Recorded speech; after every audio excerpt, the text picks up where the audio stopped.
Welcome to The Explainer. Today, we're diving straight into an incredibly emotional and dramatic narrative called Aloo Chaiwala. Now, if you've been following this, you know it's way more than just a simple story about a local tea shop, right? It's literally a case study on the steep price of trust, massive betrayal, and the agonizing path to redemption. We're going to break down the highly unexpected return of a major character, a return that takes a perfectly peaceful, thriving family business and just throws it into complete and utter chaos. Okay, let's kick this off with a profound piece of wisdom delivered by an observant bystander right at the start. They say, "Maafi dena achhi baat hai, lekin bharosa tuk jaye to jodna mushkil hota hai," which translates to, forgiving is a good thing, but once trust is broken, it's hard to piece back together. Honestly, this single line is basically the thesis for the entire narrative. It perfectly captures the universal struggle we're about to witness. Because, let's face it, it's one thing to say the words, "I forgive you," but it's a completely different, monumental task to actually trust someone again after they've totally shattered your world. Act 1. The Unexpected Return. So, the source text opens on this beautiful, crisp morning at Aloo Chaiwala. It paints this incredibly vivid picture. The smell of fresh tea filling the marketplace, bustling crowds of loyal customers, and the happy, successful smiles of Aloo and his young son Bunty. They're doing great.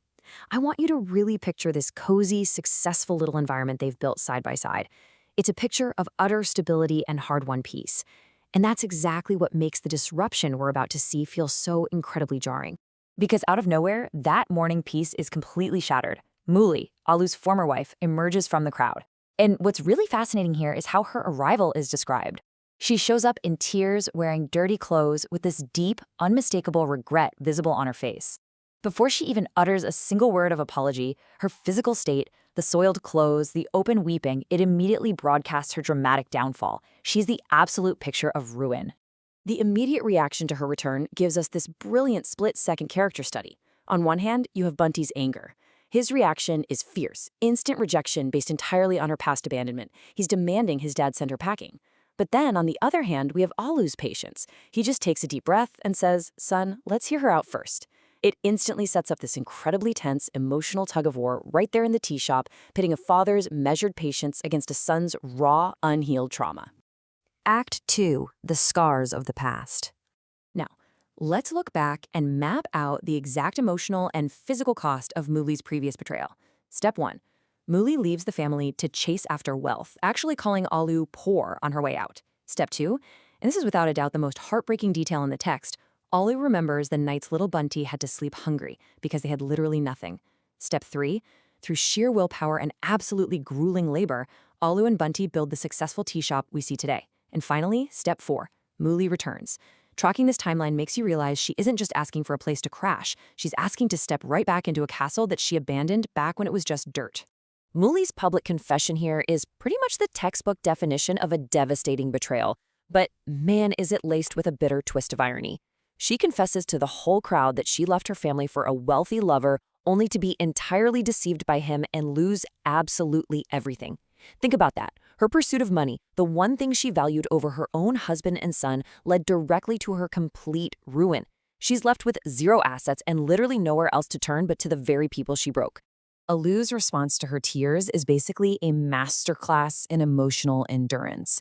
He looks at her and says, "Muli, after you left, we were broken. But then we pulled ourselves together. Whatever we have today is from hard work."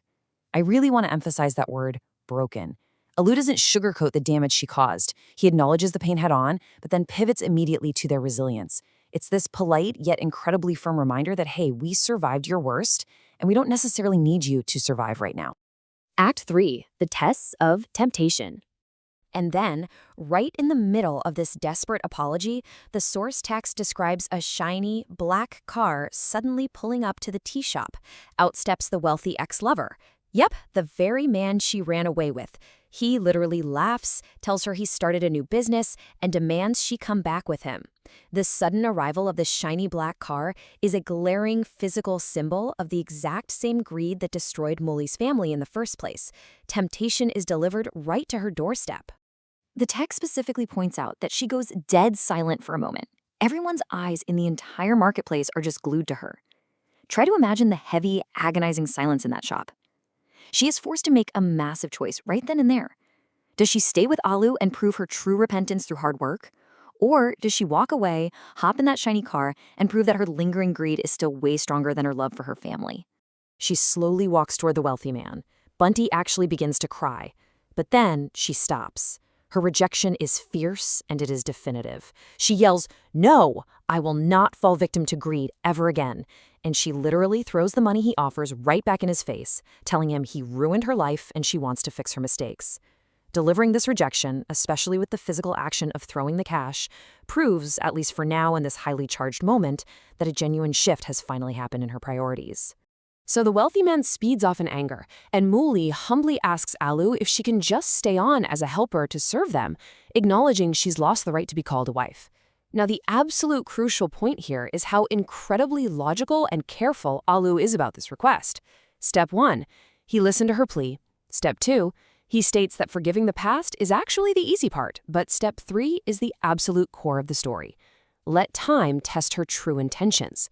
He says trust is incredibly hard to regain, and only time is going to decide if she's truly changed. He lays out clear, unbendable conditions.